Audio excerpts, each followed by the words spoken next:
Welcome to Help, I Have Kids. I'm your host, Pam Marshall, a mom of 5 and a pediatric occupational therapist with over 35 years experience. This podcast is designed to equip you with practical tools, insights from experts, and real-life stories. Because at the end of the day, you are the head of your child's care team. Each week, you'll hear from pediatric experts and fellow moms like you that will help build your confidence. They'll offer clarity and empower you to make informed decisions that work for your whole family.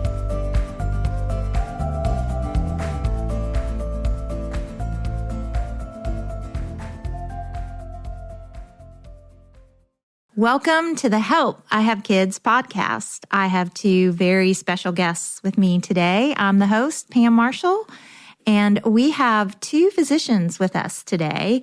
And we have Sarah, Dr. Sarah Schuetz, and Dr. Katherine Dotson, who goes by Kitty. So I'll call you Kitty. Yes, go for it. Well, I am so excited you're both here because you're talking about something that's near and dear to my heart. I have lots of stories about mom health and, you know, how we put ourselves on the back burner and how do we take care of our health in the middle of raising our kids. But first, I want to tell me your favorite piece of advice you received as a mom.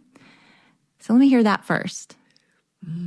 Favorite piece of advice. So this is Sarah Schuetz. And I would say my favorite piece of advice that I ever received was that you have to consider that every kid is different. And when you start getting advice from other mothers, that sometimes it may or may not work for you because everyone wants to give you their thoughts. So true. And I know when I first became a mom, it's like, oh, well, that's how they do it. I should do that. But then you're like, well, my friend said to do this way. So I'm really learning how to accept that you may have to take a little bit from this person and this person in order to develop your own perspective of parenting. That's such good advice. And we call it follow your mom gut in the end, right? Exactly. Yep. All right. How about you, Kitty? I think mine was, it's just going to be fine. Don't worry about it. It's okay if you don't do what you plan, as long as your kid feels loved, they're going to turn out okay. Yep.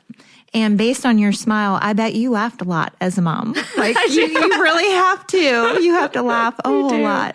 So you all have interesting kind of career background. Can you tell us a little bit about yourselves and how you landed, because you now have a private practice and your own podcast. So moms, you got to tune into theirs. You'll learn more about it as we go. Tell us about that. So I started out in undergrad not really knowing what I wanted to do, but then I found nutrition, dietetics. So my undergrad and graduate degree was in nutrition and dietetics. But when I was in grad school, fell in love with the idea of going on to medical school. So I did that.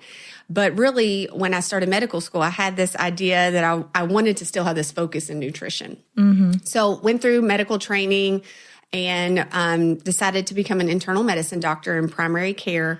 And over that time, I kind of forgot a little bit of why I even got there, right? Because you're in the midst of all of your training. Right. And it was a couple years into my, as an attending in primary care, that I really was like, this isn't exactly what I thought medicine was going to be. I really had a passion for prevention and really trying to help people with different aspects of lifestyle when I started, but it just kind of disappeared. And so in that, I was looking for some continuing education, and I found lifestyle medicine.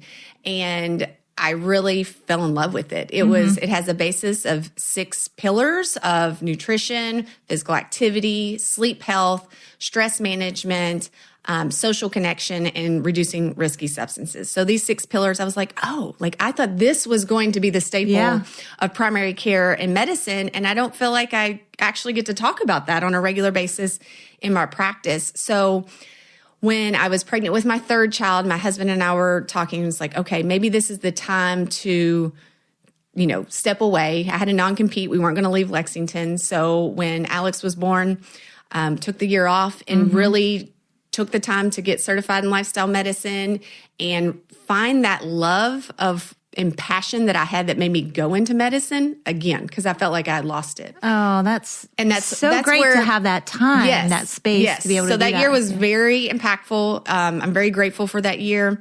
And it's how I dreamt up the idea of my lifestyle doc. And so my lifestyle doc is my private practice where we are able to practice just lifestyle medicine. So we focus specifically on those 6 pillars of health, and have become specialists in behavior change. So really trying to help people, not just give them information, but how do you actually execute what you want to do? Because that's really what's hard. How do you go from the information to action? Exactly. Putting Because it in everyday life. That is a lot. We did not learn that in medical school whatsoever.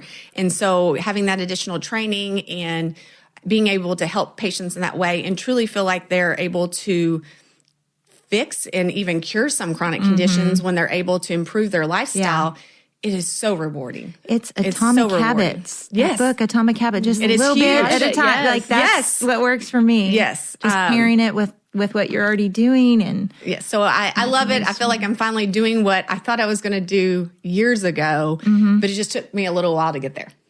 That's so great. And now how in the world did you get connected to Kitty? I'll let Kitty tell that story.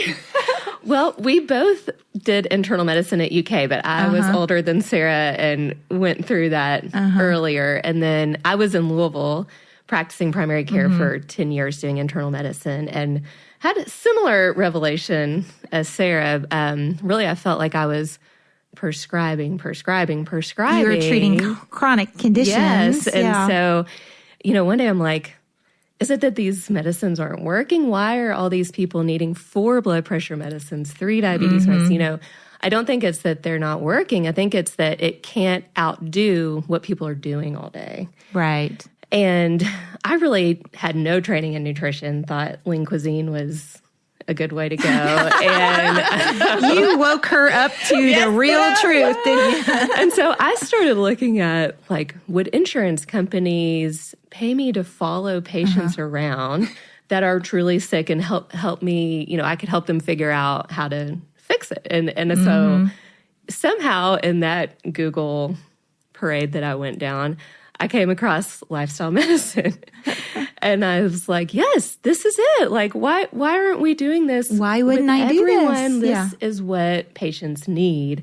We need medications and other treatments as well, but this is what patients need to truly get well. And I ended up back in Lexington, where I'm from, and I had left my practice, and I was like, I'm going to learn all about this. But I really thought, I want to make patient education because it's not out there what patients need. And randomly met Sarah through a person that I had worked with. And then I told him kind of what I was thinking and that I wanted to pursue lifestyle medicine. And he said, oh, well, Dr. Schuetz. He just assumed we had known each other. And I was like, no, I don't. We happened to meet at a playground that same week. It was destiny. Oh, 2 days later. Fun is that you met at a playground? So a lot goes down at the playground. Yes, it does. A lot. People should talk to the other moms at the playground. Yeah, absolutely. Yeah, I was talking to a mom and she said, you should meet my friend who's over here. And I was like, oh my gosh, I just heard about you. Yeah. And so then we started meeting and Sarah encouraged me to, take this time, learn about it. It's a really important. She was just getting ready to open her practice. And then, so then I started talking about, let's do some other things. Can we start a podcast to educate people? And then I ended up joining her, seeing patients in her practice this year. And so that's so just exciting. How it came around. So I think these moms listening are going to fall in love with you and want to come see you. Where are you located? Where's your office? It's on Custer Drive in Lexington, Kentucky. And if you do have interest in coming to see us, best way to contact us is through the website. We have an inquiry form, and then one of us gives you a call. Great. And we see how we can assist Lifestyle you. Doc? My Lifestyle Doc. MyLifestyleDoc.com. You got it. There you go. You got it. How fun. Well, your focus is really helping a lot of women, a lot of moms, yes. and that's what we're talking about today. The majority of patients that come through, I would say 75% are women. Yes. Yeah. And so if a mom, many of us put our health on the back burner. I know when I had 5 little ones, I had to decide things in the journey, but you can get so busy, you forget to put yourself first or take care of yourself. I used all kinds of strategies. Like I would work out at the Y, and my goal was 25 minutes, 30 minutes in the Y. I could drop them off real quick at the little childcare, do 25 minutes hard and fast, pick them up. Because I knew if I had an hour set an hour, I would never get there. But if I would just say 25 minutes, I would get there. And then if I had time to extend it, I could. But, I had to set like a small goal or I wouldn't get there. So absolutely. And that is something that we talk about a lot, because many times I feel like, especially for mothers, is if we don't lose that ideal state, right? Some of us are very much perfectionists and we want to do everything perfectly. But if we're able to just allow ourselves to do a little bit and that's okay, that's really the best way to get started. And that's what, when we're talking to patients, we talk about on our podcast. It's all about, hey, can I find 5 minutes for myself, then build up to 10, then to 15, but really learning to accept that small steps still make an impact. And it's worth doing that for us. That's right. And nap time. I had a mom, that was a good piece of advice another mom told me, is even if your kids aren't napping, you teach them that nap time is rest time. You don't have to sleep. You have to be quiet though, and you have to stay in your room. You have to, because it's all about your health as a mom. Like that was my breathe time. That was my catch up on everything I need to do, but also breathe and have quiet and reset, and be able to make it till bedtime. Yes. So, I think there's things like that moms have to learn, and sometimes they don't have community or someone helping them through that journey. Absolutely. Because it's important to take care of yourself. Yes, it is. And there's lots of little tips and tricks of sneaking things in. There are. What's something, let's talk a little bit about nutrition, because you were talking about your interest in helping moms through that. So much of our food in America, when you travel to other countries, you realize how good their food tastes. And you come back home and I'm like, this is not a carrot. Like, this is not the same carrot I ate when I was over there or whatever. So how can you incorporate that in a mom's lifestyle? And, many moms are feeding their children the American diet, which isn't great. The horrible chicken nugget is not great. So how do you help moms with that, with nutrition? I think one of many times moms have a perfect picture, right? We watch social media, which is very dangerous because you see these perfectly plated meals that are labeled as that this is the healthy meal. Yeah. So in our minds, we start to think it's not healthy unless I do this perfectly. Right. And I always tell people that I'm a retired perfectionist, and it's one of the best things that I ever did for myself, because when you're able to accept that I don't have to put a completely perfect meal on the table, right? But tonight I did have a vegetable option for my kids on there. The rest of the plate may have not been ideal, but I did get a vegetable on there. The easier it's going to be to work towards an overall healthy diet, because so many people just get stuck getting started. And when you're trying to adjust from the standard American diet and including more whole foods, our palate's not used to it. And so your kids are going to say it doesn't taste well. Like, they don't like how it tastes. Right. So you have to continue to expose them over and over again in order to get them to try it, their taste buds to change, etc. So I always just tell people, you got to start small, adjust what meals look like in very small pieces. Don't try to go for everything, because then you end up frustrated. You cook 5 meals that your family all are like, ooh, I don't like how this tastes. And then you quit, and you don't think it's ever possible to change the nutrition for your family. And for moms that are just becoming moms, or maybe you have a little baby and you're not far down the road yet, you really can start with whole foods. I used to teach my kids, there's little sayings we moms come up with. Mine was, just eat food the way God made it, like whole. Like the animal that was the way it was made and killed, and the vegetable the way it grows. Right. Yes. Like just eat food the way he made it. Yeah.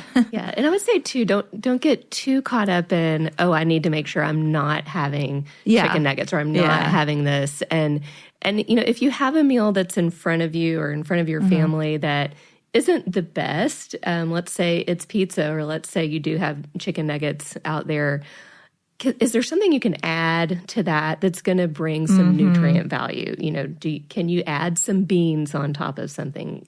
And it doesn't have to be a lot. A couple of beans for a kid would be a good source of fiber. Can you add some seeds onto something? And just start thinking about, am I getting any nutritional value out of this meal? And if you're not, there's probably something you can keep on hand to just add to it. Can you add a handful of spinach? I found you can add a handful of spinach to pretty much anything. Yeah. Sneak it in those And sauces. so just sneak it, right. just sneak things You in. can chop spinach up and put it in the spaghetti sauce. Yes. You can hide it in lots of places.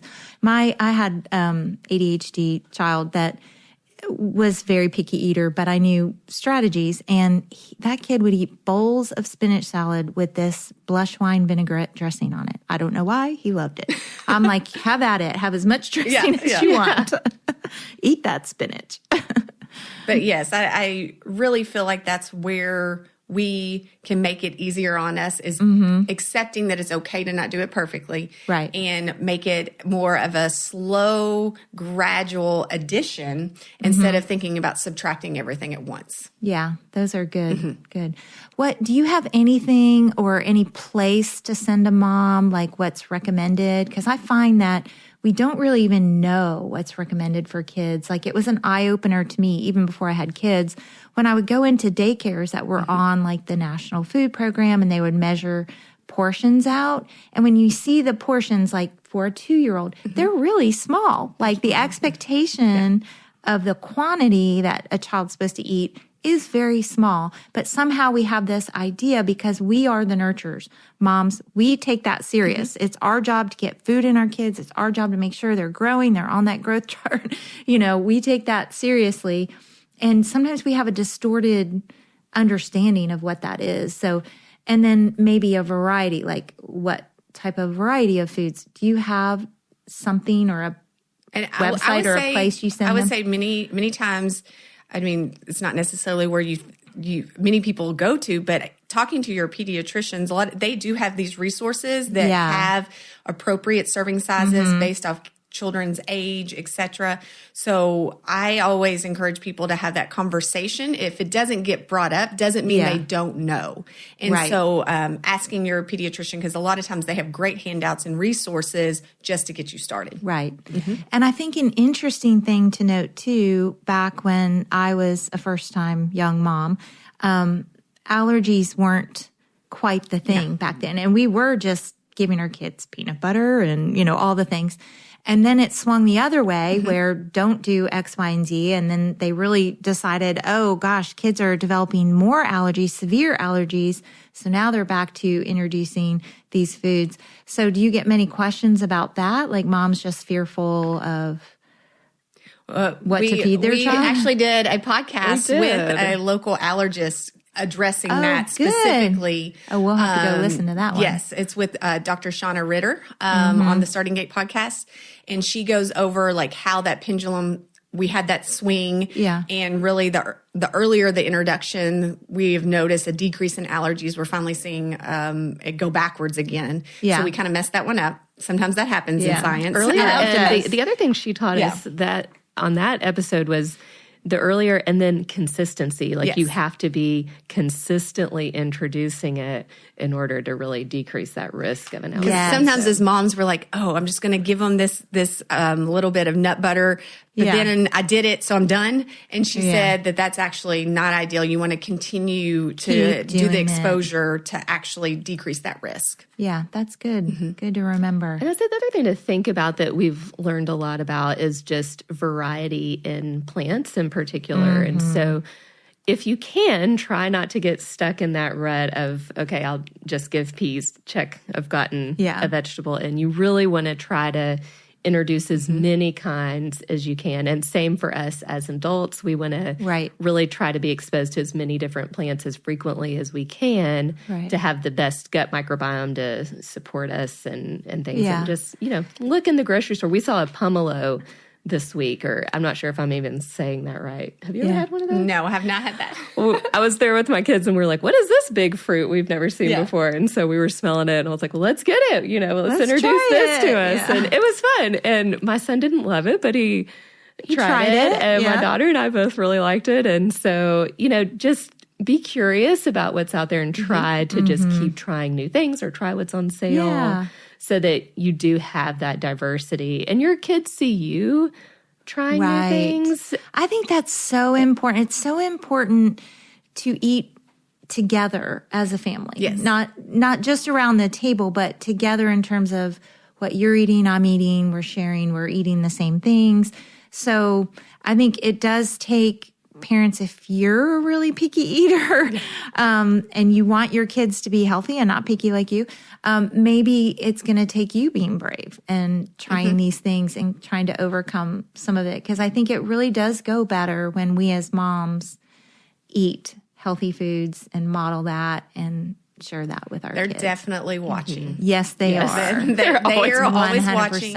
And I know, I always like to reflect on this. I remember my oldest daughter, when she was little, she went through a very picky stage. I think it was more about control than anything. But I was like, how did I get here? I know that she's like, she needs to be eating all these things. What have I done? I failed as a mom, went through this whole, emotional saga with myself. But I knew that I just had to continue exposure. So even though she had a very picky stage, we didn't change how we ate our food. We continued to offer her. It still was on the table. We didn't adjust to all of our meals being, just 3 different meals. It does take effort. It is frustrating. But in the end, she is now a very diverse eater. It just took consistency and staying the course. That got us there. And I think that's what happens to so many moms is that frustrating period, just wanting to stop. And it's like, is it even worth it? Like, can I even get past this? And I would really encourage moms to keep trying. Because when you keep trying, suddenly one day they'll be like, oh, that tastes delicious, because your taste buds evolve as you age. And so at that one time, it may not have tasted great, but when they're 6, they may think that carrots are the best thing in the world, but they have to keep trying. Yeah, and I think you made a great point, because I too had a picky eater, but I'm also, my background, I'm a feeding therapist. I'm an occupational feeding therapist. So I knew that if I didn't get into power struggles and I didn't make big accommodations, meaning I'm not going to carry around the preferred foods for you, like you're going to eat whatever or don't eat. Like either eat or don't eat. Choose that, but not going to cater. I will confess, I would carry that dressing to restaurants. I would do that because he would eat those vegetables or salads. We always called it a little dippy or whatever it is. Yes, whatever preferred dip is. That's right. That's right. So I would do that, but just not getting in those power struggles and, like you said, not getting frustrated and giving up, just persistence and almost nonchalant about it. That's kind of an old word, but just like casual, not really acting like you're really caring about what they're eating. You just put it in front of them and you just keep doing it. And there's a lot of research that shows if you put that little piece of broccoli on that plate for 20 days in a row, there's going to be a day where they'll try it. Yeah. Yes. It's there. I also watched that, when parents weren't around, like at daycare or schools or whatever, kids will try things. Yeah. Yeah. So no, it one of my favorite is sometimes it's nice if you have one of your kids' friends comes over and they're not picky. Right. Because they'll be like, oh, they like that. Maybe I'll try that. I've seen that with my son here recently. So I'm always like, oh, look what Jackie's eating. Yeah. Why don't you try that? And sometimes it works. Yeah. Or you don't say anything at all and magically it just happens. Like I've seen that too. And another thing that can help is when you're able to try like smoothies and mix a bunch of different fruits and vegetables in there. Yeah. In that form, they may not realize what they're eating or whatnot, but as your gut flora gets used to it, then a lot of times your taste changes as well. So that's a way that you can kind of sneak in different foods, and then kind of down the road, you'll see kids have a change in preference is because their body got used to having it. And so they actually want it. Are there any kid-safe, kid-friendly protein powders that you recommend? Always try to do things in whole foods as much as possible. So you really use like the avocado or the peanut butter or whatever to thicken to mostly bananas. In that sense. Yeah. Yeah. Bananas, avocados are really good. They make it smooth. And yes. Or using like a Greek yogurt. Yeah, Greek yogurt is probably one of the best ways to add protein to a smoothie. Yeah, that's good. I think the other thing that's just really important for moms to remember is that you are not the trash can for your family. I think I struggled with that sometimes. Yeah, such a good point. You know, if there are leftover chicken nuggets, there are leftover goldfish, there are leftover other things that are not going to be helping you or your health, you do not have to eat them. Right. Because it's either going in your mouth or it's going in the trash can. That's right. And really it's better for that to just go in the trash can. It's quite freeing when you come to that moment. I will say, I remember when I came to that moment, like, no, I can actually just scrape that right there. I do not have to put that in my body. And that comes from many of us growing up from the Clean Plate Club. So you're just like, it's not clean. I got to finish it for them too. Yep, but it is worth something to work through. Yeah, that's good advice. So moms, try that one. Just throw it in the trash. It's a good one. Okay, physical activity. So exercise. How moms do this. I can share one of my strategies to kick us off. So I was a runner in college and got a baby jogger, but I got this kind that was kind of like a bike frame. And buddy, I could run. I could put 2 kids on a bike, 2 kids in the jogger stroller, go. And, you know, I just made that a thing. Like we'd go on lots of walks/runs, whatever. Or if I'm you find parks that have sort of paths that if the little older kids might be playing, you could do 1 lap real quick and come back. So you could take the littles and come back and then do another one and come back. Those kind of things. So I tried to exercise with them when they were little. Yes. No, I think there's 2 different strategies to use depending on your situation as a mom. Yeah. I always tell moms that they should track their steps because one thing, it helps show you that you can make activity a part of just regular life without setting specific moments for exercise. And you can see, as long as I'm like up moving, playing with my kids, watch, I can get those 10,000 steps or I'm moving around. It just shows you how active you can be just in your regular life. So that would be one strategy I always like to encourage. Do either of you do the weird thing? I'm just a weirdo this way, but I would, like when doing the laundry, I would take 2 or 3 trips rather than 1 just because I wanted to run up and down the stairs. Oh, that's a great idea. I'm just a weirdo. I do that rather than like trying to carry it all. I'm like, actually, I'm going to turn this into 3 trips. I can do it. And I'd sprint up, put it down, sprint back down, keep doing it. Because I'm like, well, get some steps in, get some work in, doing the laundry. I used to hold a squat whenever I was washing my pumping supplies. That's so good. Because I was like, took a while every night to wash all the pumping supplies. So I would just say, I'm going to try to hold the squat till I finish washing this one and then stand up and do it again. So, figuring out, and I went quite a while without exercising and getting enough activity. And I really realized I have to make a change and figure out ways to put it in. So things like that. And then I even started with, it was an app, I'm pretty sure it still exists, called 7-Minute Workout, and it was free. Neat. And I was trying to get myself just into the mindset of, okay, I have to be doing more physical activity. And so 7 minutes, I can't reason myself out of I don't have 7 minutes. Right. And usually it was in the living room with my kids playing on the carpet next to me. You can do it anywhere. And so, if you're not someone that's doing regular activity, just really starting small with 7 minutes, 5 minutes, whatever, That's good. and just commit to it. Yeah. And then you'll go on from there because you realize, oh my gosh, I feel so much better.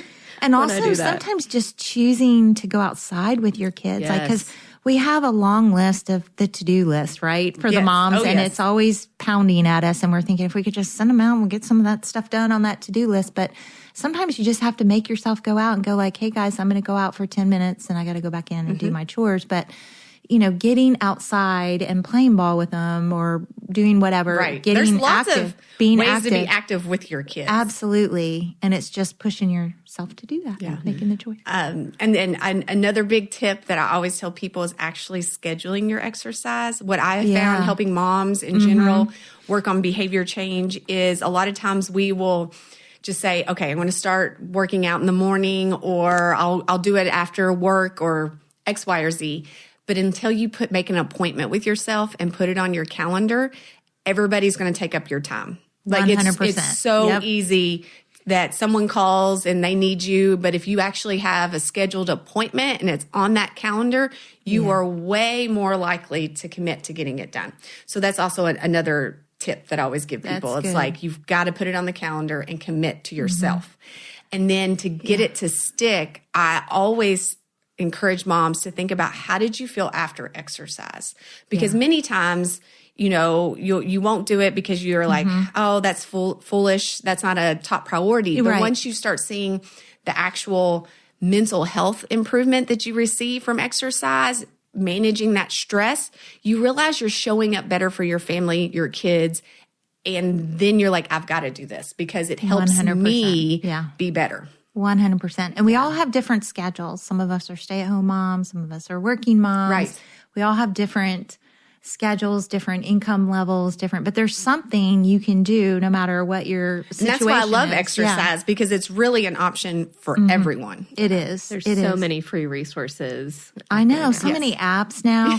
But also, I'm a fan of these workout places that have apps that you sign up, and if you sign up and you don't go, you have to pay.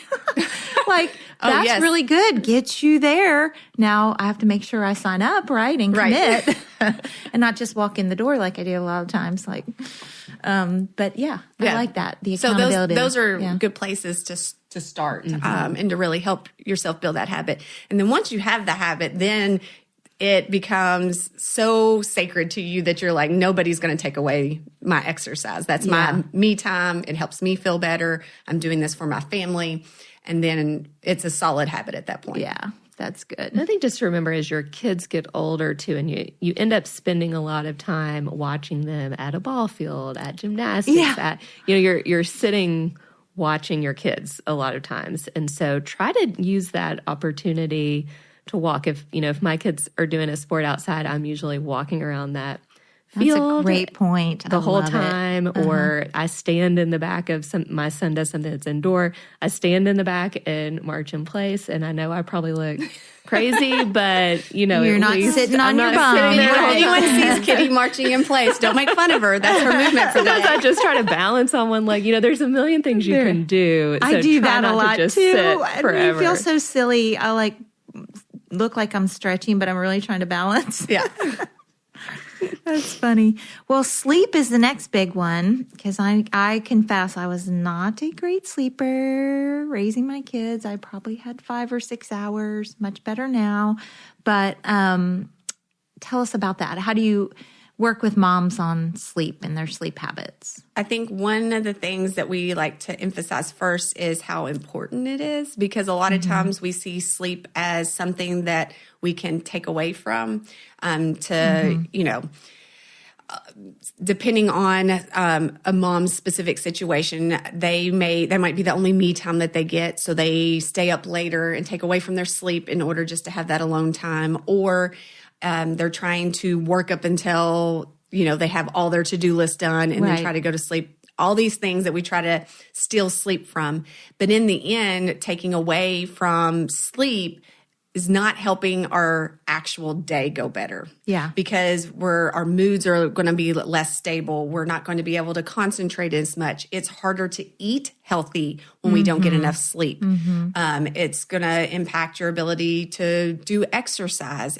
you definitely lean into caffeine more just to survive your day. And that causes Right. a lot of ups and downs. So I really just try to educate moms, and we can't always just steal from our sleep. We need to think of Right. other strategies to figure out how to get things done instead of taking away from that. And your body will talk to you. It will. It'll It tell catches you. up. It'll It catches tell you up. when it's tired. Yeah, you need to listen. So what is a good range? Because I know everyone has a different range. Mm-hmm. Like I'm a super efficient sleeper. My husband and I have these whoops. Yes. We measure Yeah. stuff on our whoop.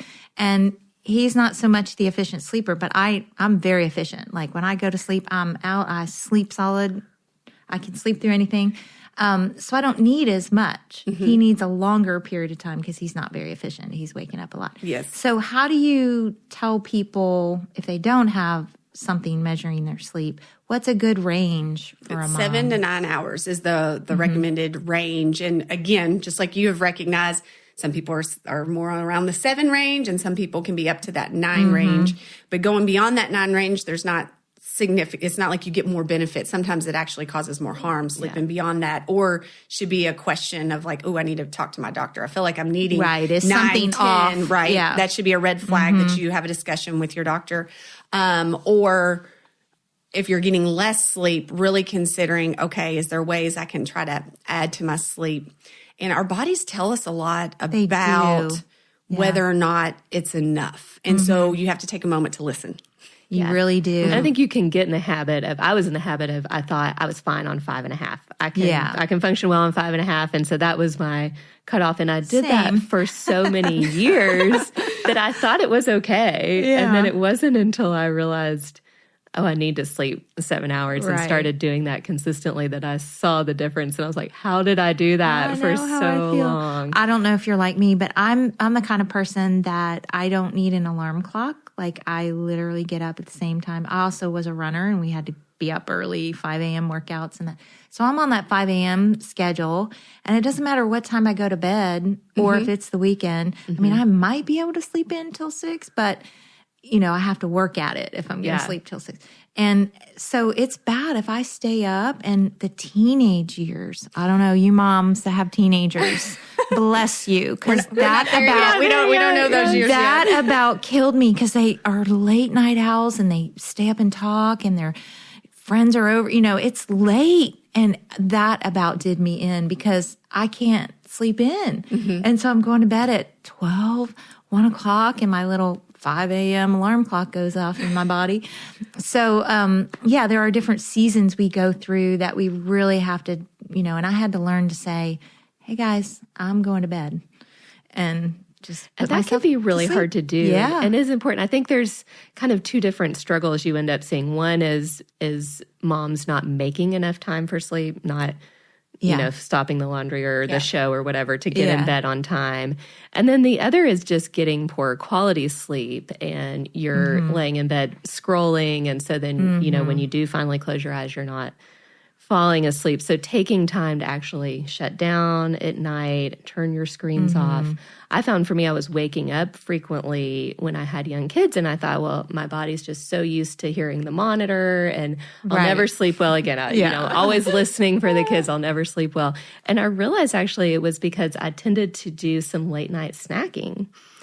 And and I blamed it forever on just listening to the monitor. And once I actually stopped that and really quit eating 3 hours before bed, I slept soundly. And so it's easy to kind of just get in habits and routines and think this is the norm. Right. And so I'd really encourage you to, if you do feel tired as a mom, which, it is tiring. Yes. It's a never-ending Yes. job. But to really just sit down and take a minute to stop and think, am I doing a good sleep routine? Am I, stopping eating several hours before bed? And am I making enough time for sleep? Those are all good thoughts. There's a lot of things, moms, you can do to help you with sleep. And I help was you. one that struggled with insomnia pretty bad. And what I had to realize was I could not either do things around the house, or I could not do work right up until bed, and then expect my brain to shut off. I don't know why. I think it was from the years of studying, and I would, study up until Study bed, late. but I would be reading and it would put me to sleep. Much different than some of the other work that I would do.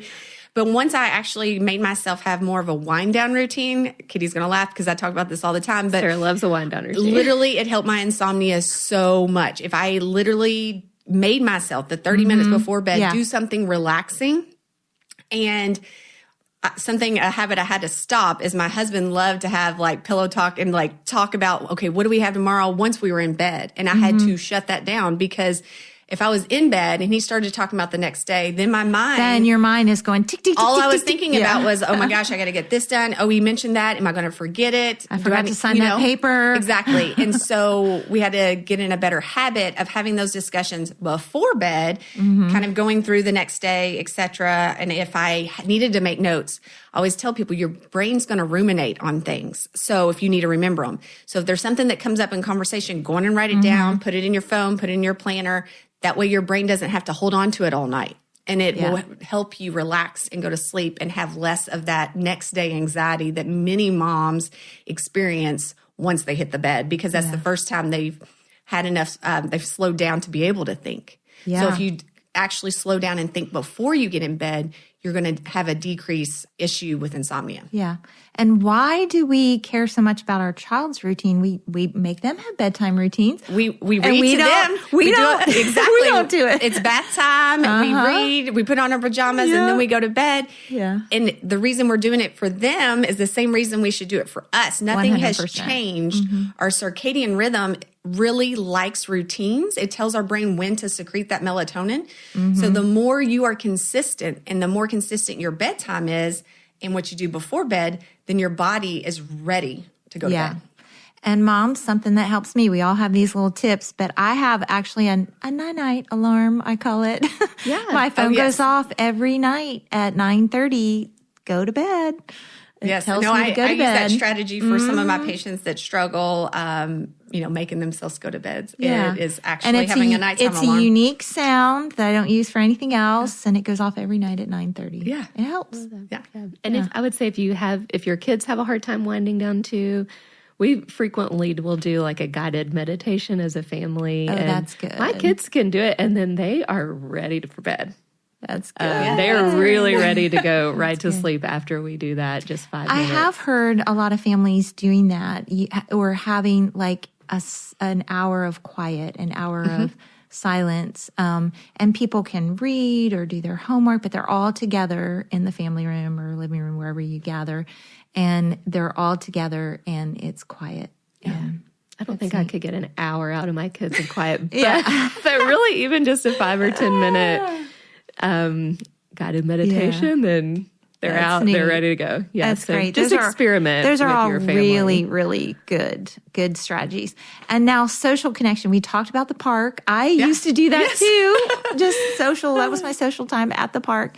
But let's talk about how you coach moms with being social and taking care of them. Yes, I know that is something that it all depends on a mother's situation, but sometimes when you either hit maybe motherhood before some of your friends, or you've moved, or just in general schedules don't align, people that used to be your social connection, it's more challenging. And so I always encourage moms to find ways to connect in whether that is making sure you find a friend that will go for a walk with you, and it can be with or without your kids. Or just getting involved in different groups. That is a great way. A book club is a great idea. Great way, to discuss that. Or interest groups, or doing something that just gets you out of the house to be able to connect with other people. It may feel challenging as a new mom, but it's definitely rewarding. And you have to kind of build that into your new schedule. Yeah. I know I felt a little overwhelmed with my first. It was like, she often had blowouts too. And so it was like, oh my gosh, is it worth me like packing up all these extra outfits, being ready for a blowout? And then I would just be like, oh, no, we'll just stay and play at home. And then finally, once I got that confidence, of yes, it is worth it. Just even going to the story time at the library. Right. There's so many things you can do to connect with other moms. And then, of course, if you can have some social connection outside of your children, that is also incredibly rewarding. Really helping. I think moms groups are so important. And yes. a lot of people find them even through churches and other community places or neighborhoods have mom groups or extra little moms exercise classes or whatever. Just lots of different ways moms can find that connection. Because I guarantee you're not the only one that shows up there that's right. needing more social connection. Yeah, and I everyone think is. you might have to put yourself out there a little bit, but it is well worth it because you're able to get that connection back. And moms, I know we all connect online. There's so many mom Facebook groups, but that isn't real connect. I mean, that is, moms will answer you and you feel supported, but the emotional connection we're talking about is real face-to-face emotional connection. If we didn't learn anything from COVID. We Right. all realize that in-person social connection is critical for our mental health. Yes, so it is.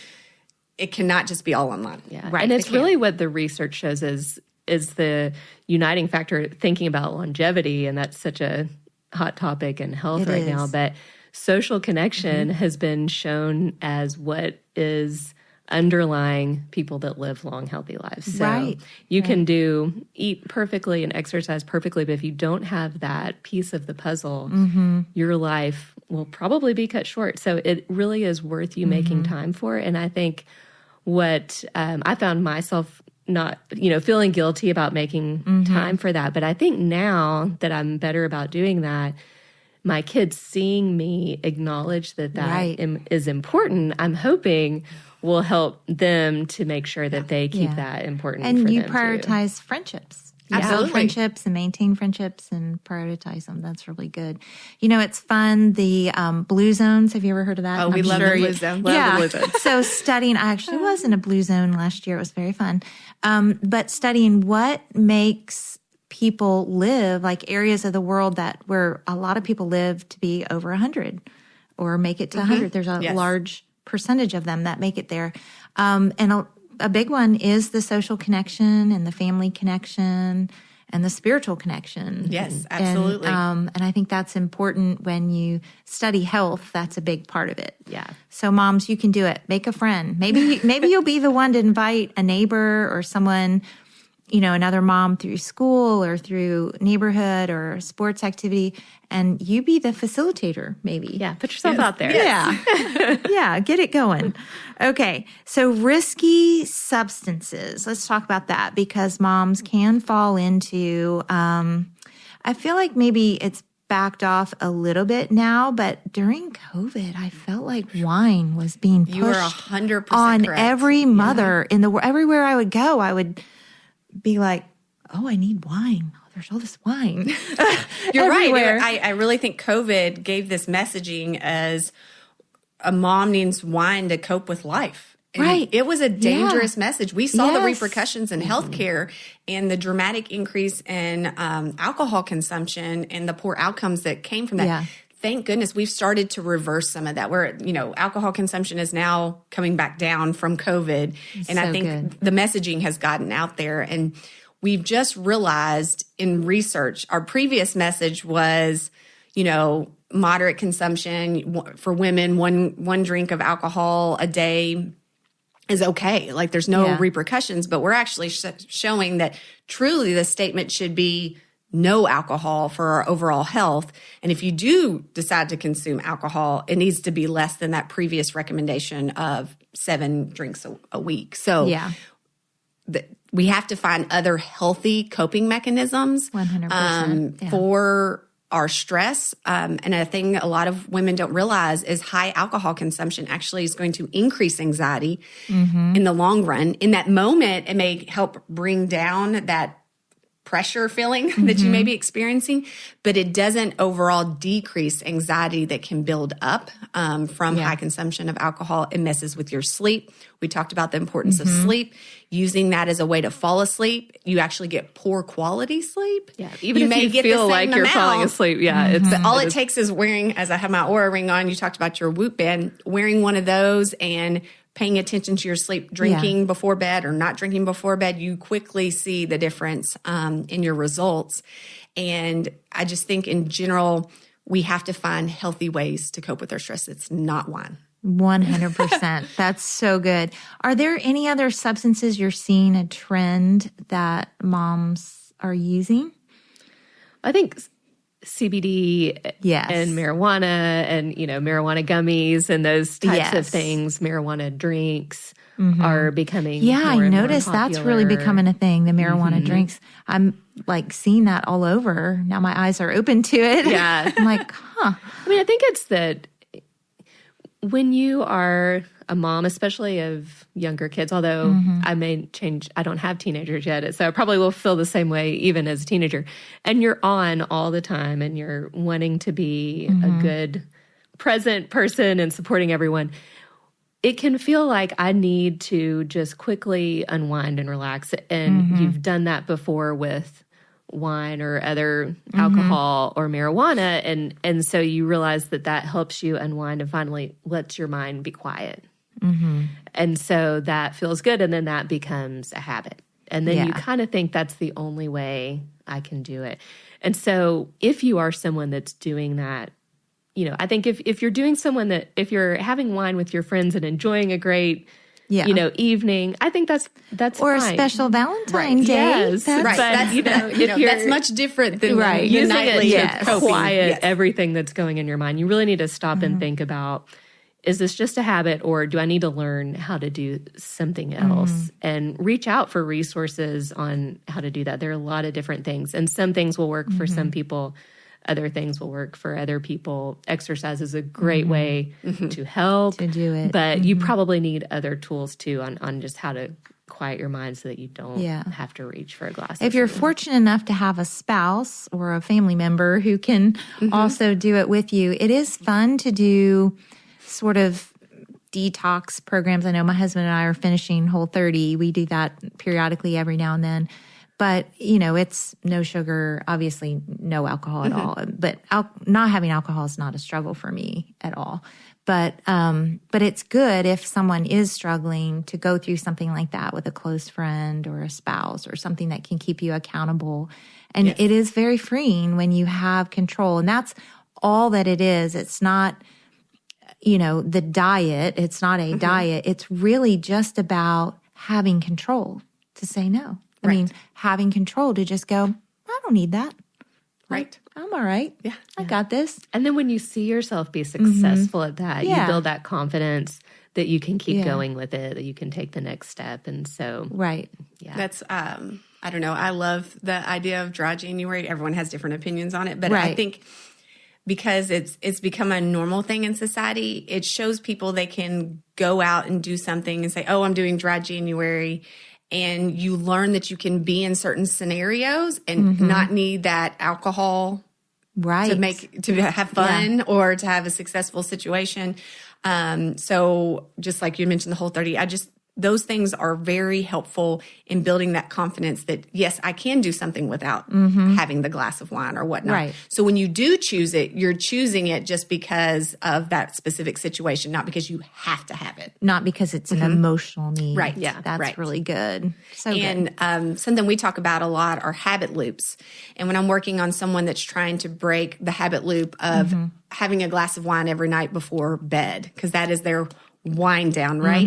And so let's say, and for a habit loop, you think about your cue. So your cue is I want to relax, it's time to relax. I have a glass of wine. My reward is that helps me relax. Well, if I want to stop that, I need to put a different habit in there. So something that I guide some of my patients to do is like, oh, I'm wanting to wind down. Maybe I'll do a short yoga or stretching to actually calm my body and decompress. And I get the same reward. I just put a different habit there. And that's much easier to help break that habit when you put a new habit in its place. A new habit in. And yes, there are great yoga apps. Yes. There's lots out there. There are lots out there. Or, I love using the Calm app. It has lots of meditations or, if this is all new to you, that can kind of talk you through some of these guided ways to relax yourself. So I always encourage trying to put something in place because that will help you have more success. Yeah. I can tell a funny story about a yoga app. So our youngest son is married. He's young, but he plays college football. And he was doing yoga for a different reason, for stretching and flexibility. And his wife would just join right in with him. And then when we'd be around and he'd do the yoga app, we all join in with it. We're all doing yoga. So see, you moms, you could do that too. Use the yoga app. Get your whole family. Join in it. Love it. Yeah, that's fun. Okay, advocacy. Let's talk about that and whole person care. And how do you help moms advocate for themselves? Because we're always advocating for our kids. Yeah, that's great. I think one of the first things I like to educate moms on today is healthcare is a very messy place today. It is. And there's lots of information. There's lots of information. So much information. And I think 20, 30 years ago, yes, you could just show up at the doctor's office and, be okay. You get information, you're got it in the right spot, et cetera. And you didn't have to know a whole lot about yourself because you felt like all your providers knew who you were. I don't think that's the case today. I think you really have to be a part of your healthcare. You need to know what's going on. You need to understand why something's prescribed to you. You need to understand the results of your test and why you get this. Because the more information you understand about yourself, you're going to be able to advocate for what your true needs and wants are from your health. And so that is where I usually start, is like, we have to be a participant in our health to be able to get good health care today. And concierge medicine, like you all have, a practice like you have, is really wonderful because you can spend a lot of time with your client. I mean, we as a company, our company does that. We provide concierge medicine with a husband and wife doctor group. And I love it. I get a whole hour with I can bring all my questions and ask them. So I'm sure if people haven't tried it, they should try you. Yes. And see what that is like. It's great being able to spend time with patients. I know that was probably something that drove a lot of burnout for both of us, is in traditional healthcare models, how little time you get to spend with your patients. If you're wanting to talk about lifestyle things, it's really hard to help work on behavior change in just like 10 minutes. 5 minutes maybe, because you're also having to do multiple other things during that visit. So it is a huge value and it helps you learn that healthcare can be helpful. Because so many people are jaded about healthcare today, because they've had so many bad experiences. But I encourage them to try different models, because being able to be heard, is part of healing. And prepare, come in prepared for your appointment. Yes. About your health, and asking questions and knowing your history and asking, well, when should I get screened for this or that? Or Right. You get so much better care when you're involved. Yeah, 100%. Is there anything you have along those lines? Yeah, and I would say definitely the healthcare landscape is changing a lot, and insurance and everything. And so practices like direct primary care practices are, I think, going to be a growing number. And they're a little bit different from concierge medicine. And we've done an episode on that too, if you ever maybe I said that wrong. I think I'm really saying direct primary care. Yeah, because that's what we use. Is some direct. are more expensive, some are less. And a lot of times people think it's something that they can't afford, but actually it may be cheaper for you to go that route than it is to use traditional. Because a lot of times it's a fixed monthly fee, and your co-pays or co-insurance might be higher than it costs to go to direct primary care. So keep learning, and that's all continuing to change. I would say just try to keep your ears open. I think it's hard when you have children as well, especially if your child needs other modalities like speech therapy or physical therapy, and it's really hard to keep all of that together. And so if you can have one place, I've heard several different ideas. Some people keep a note in their phone. Some people will put questions when they put the appointment in their calendar. They go ahead and put the questions in that appointment reminder. You just really want to make sure you're keeping track of everything, because I think a lot of times patients come in, they feel frustrated that they forgot their list, and then they haven't asked you the questions that they meant to. I know I've felt that as a mom. I've left appointments going, oh my gosh, I meant to ask the pediatrician this, and this. So just try to keep track of everything so you feel like you've asked everything you need to. Do you have a communication system too? So if someone walks out of your office and they need to ask you a follow-up question or something, do you have we have a patient way? portal that they are able to message through, yes. Oh, that's great. That's really helpful too, just to have access, because that's something that is different about direct primary care, to have that access and you get answers back. It's so great. Yes. I love it. Okay, well, to wrap it up, let's repeat how our moms can find you and your podcast. Yes. Our website is mylifestyledoc.com, and you can send us a website inquiry. One of us will be in touch and can help you with scheduling. We always like to do a free call ahead to let you know what our practice is currently offering and see if that meets your needs before you spend any money. We don't want to, offer something that's not exactly what you're looking for. So we always encourage to do that, and we'll chat with you. And if it's a good fit, we'll get you scheduled. That's great. Yep. And our podcast is called The Starting Gate Podcast. The Starting Gate. I'm going to start listening to The Starting Gate. We just want to encourage you to think about your health, give you some tips on how to get started on making change. And I think a parting advice I would give to moms is, especially in the early years, you can be so busy that can almost become an excuse. And you can just say, I am just so busy between everything I have to do that I don't have time to exercise. I don't have time to cook right. I don't even have time to think about it. And so try to just make yourself stop. If you can get away to a coffee shop. I mean, it's worth paying that babysitter if you don't have someone to watch your kids. Try to step away and really think about what is taking up all of your time, and think about where you need to ask for help, which is what so many of us struggle with. We do. And really give yourself some time to reflect and figure out how you can put yourself in that priority list somewhere. It is that tape we hear when we get on the airplane, put the oxygen mask on your child first, or on you first, and then your child. That's what I meant to say. So put the oxygen mask on you first, and then your child. So that's what it's like, is we've got to take care of our health first so we can take care of our child and our family, because we're in demand. We moms, we're pretty special people, and we got to take care of ourselves. Well, moms, thanks for listening. And I believe you can do it. You can take care of your health, and you can start today, just a little bit at a time. And thank you for joining us today. We've really had such a great conversation, and we're talking about a precious thing, which is you, and how to care for you. Thanks. Thank you. Thank you. Thanks so much for listening to Help, I Have Kids. If you're tuning into this podcast, that means you're a mom who's curious, committed, and ready to learn. And we see you. We'd love for you to join our Help, I Have Kids Facebook community, where moms just like you are connecting, asking questions, and encouraging each other every day. It's a space for real conversations, expert insight, and support from moms who get it, because we're all in this together. And if you know a mom who's feeling unsure or maybe overwhelmed, or just needs to be reminded that she can do it, she can advocate for her child with confidence, share this episode with her. We're building a village here, and we're glad you're a part of it.